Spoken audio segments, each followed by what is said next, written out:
चलिए अब आपको सीधे लिए चलते हैं कोच्चि, जहां केरल की कोच्चि में पीएम मोदी ने बड़ी सौगात दी है। 4000 करोड़ की परियोजना का उद्घाटन किया और ये मंच की सीधी तस्वीरें। संस्कृति और अध्यात्म का ऐसा वातावरण बना दिया जैसे पूरा केरला ही अवधपुरी है। साथियों, आजादी के अमृतकाल में भारत को विकसित राष्ट्र बनाने में देश के हर राज्य की अपनी भूमिका है। भारत जब समृद्ध था, जब ग्लोबल जीडीपी में हमारी भागीदारी बहुत बड़ी थी, तब हमारी ताकत हमारे पोर्ट से, हमारे पोर्ट सिटीज थे। आज जब भारत फिर से ग्लोबल ट्रेड का एक बड़ा केंद्र बन रहा है, तब हम फिर से अपनी समुद्र शक्ति को बढ़ाने में जुटे हैं। इसके लिए केंद्र सरकार समुद्र किनारे बसे कोच्चि जैसे शहरों का सामर्थ्य और बढ़ाने में जुटी है। हम यहां के पोर्ट्स की कैपेसिटी को बढ़ाने पर काम कर रहे हैं, पोर्ट इंफ्रास्ट्रक्चर पर निवेश कर रहे हैं, सागरमाला परियोजना के तहत पोर्ट्स की कनेक्टिविटी बढ़ाई जा रही है। साथियों, आज यहां देश को अपना सबसे बड़ा ड्राई डॉक मिला है।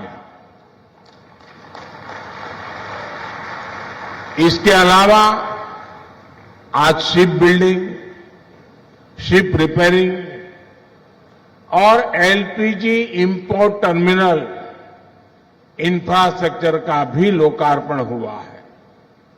ये सुविधाएं केरला और भारत के इस दक्षिणी क्षेत्र के विकास को गति देंगी। Made in India aircraft carrier INS Vikrant के निर्माण का ऐतिहासिक गौरव कोच्चि शिपयार्ड के पास है। इन नई सुविधाओं से शिपयार्ड की कैपेसिटी कई गुना बढ़ जाएगी। मैं केरला के निवासियों को इन सुविधाओं के लिए बधाई देता हूं।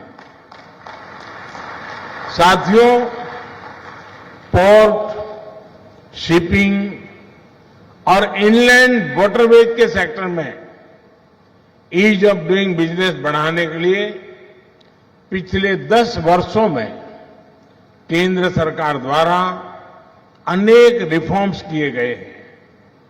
इससे पोर्ट्स में अधिक इन्वेस्टमेंट आया है और ज्यादा एम्प्लॉयमेंट जनरेट हुआ है।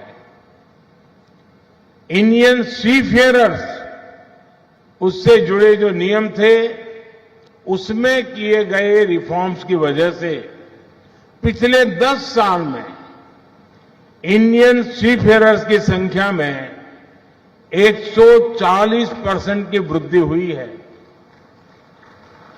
देश के भीतर वाटरवे के उपयोग से अब पैसेंजर और कार्गो ट्रांसपोर्ट में नई तेजी आई है। साथियों, जब सबका प्रयास होता है तो परिणाम और बेहतर मिलते हैं। बीते 10 वर्षों में हमारे पोर्ट्स ने डबल डिजिट एनुअल ग्रोथ हासिल की है। 10 वर्ष पहले तक हमारे पोर्ट्स पर शिप्स को लंबा इंतजार करना पड़ता था, उनको अनलोड करने में बहुत टाइम लगता था। अब स्थितियां पूरी तरह बदल चुकी है। आज Bharat ship turn around time में दुनिया के कई विकसित देशों से भी आगे निकल चुका है। साथियों, आज दुनिया भी ग्लोबल ट्रेड में भारत की भूमिका समझ रही है। G20 समिट के दौरान भारत ने middle east, Europe economic corridor के जो प्रस्ताव पर सहमति बनी, वो इसी भावना का प्रमाण है। ये कॉरिडोर विकसित भारत के निर्माण को बहुत बल देगा। इससे हमारी कोस्टल इकोनॉमी को बड़ी ताकत मिलेगी। हाल ही में मैरीटाइम अमृत काल विजन भी लॉन्च किया गया है।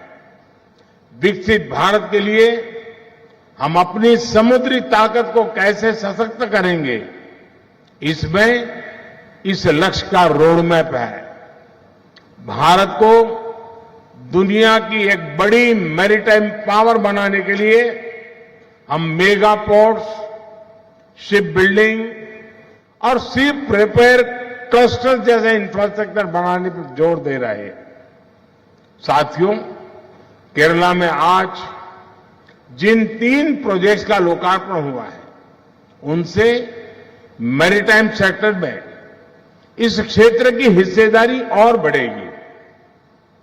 नया ड्राई डॉक भारत का नेशनल प्राइड है।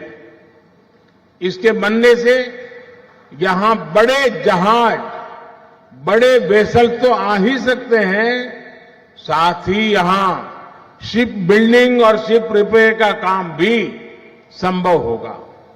इससे भारत की विदेशों पर निर्भरता कम होगी और जो पैसा हम विदेश भेजते थे, वो देश में ही लगेगा।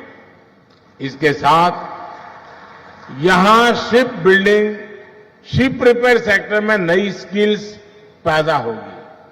साथियों, आज इंटरनेशनल शिप रिपेयर फैसिलिटी का भी लोकार्पण हुआ है।